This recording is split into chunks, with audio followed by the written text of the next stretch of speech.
শনিবার সাত সকালে বোমাতঙ্ক দামোদর নদীর বাঁধের পাশে দেখা যায় একটি বোমা। ঘটনাটি ঘটেছে দিন পূর্ব বর্ধমানে গলসির গহগ্রাম বাবুপাড়া দামোদরের ঠিক বালিঘাটের ঢালের মুখে।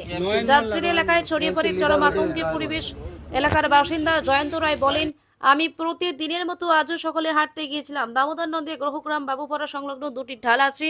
পূর্ব দিকের বালিঘাটের ঢালের মুখে একটি কালো রঙের ব্যাগ পড়ে থাকতে দেখি। কৌতূহলবশত কাছে গিয়ে দেখি ব্যাগটির ভেতরে একটি বোমা রয়েছে। এই ঘটনা দেখে তিনি ভয়ে কাঁপতে কাঁপতে আশেপাশের মানুষদের খবর দেন। পরে স্থানীয়রা গলসি থানায় খবর দেন।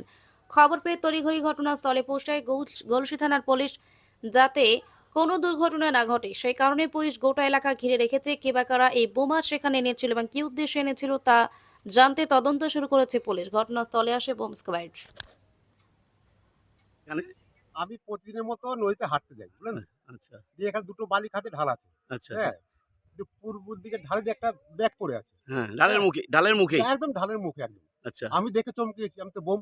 হ্যাঁ হ্যাঁ, দিয়ে আমি পাশাপাশি লোককে ডেকে আনলাম। আচ্ছা আচ্ছা দেখালাম, বললো না এটা তাই তো বমি তো। হ্যাঁ আমি তো ভয়ে আতঙ্ক থেকে আমার গ্রামবাসী পুরো আতঙ্ক হয়ে গেছে। হ্যাঁ আগে এরকম ঘটনা ঘটেছে? না না, আগে তো কোনো আমি এই ঘটনা আমি আজ পর্যন্ত দেখিনি।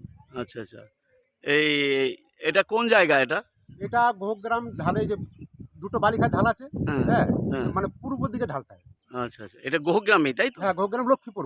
হ্যাঁ লক্ষ্মীপুর এলাকা। হ্যাঁ, লক্ষ্মীপুর এলাকায়। আচ্ছা আপনার নাম? আমার নাম জয়ন্ত রায়। আচ্ছা আচ্ছা বাড়ি? বাড়ি আমরা- লক্ষ্মীপুরে আমার। আপনার এখানেই বাড়ি তাই হ্যাঁ তো? হ্যাঁ, আচ্ছা আপনারা কি খুব আতঙ্কে আছেন? আতঙ্ক মানে বিশাল আতঙ্ক, আমরা জীবনে তো দেখিনি এসব। আচ্ছা আচ্ছা আমরা চমকে গেছি। আমি প্রতিদিন মর্নিং করতে যাই প্রতিদিন নদীতে। হ্যাঁ আমি তো দেখে একদম অবাক হয়ে গেছি একদম।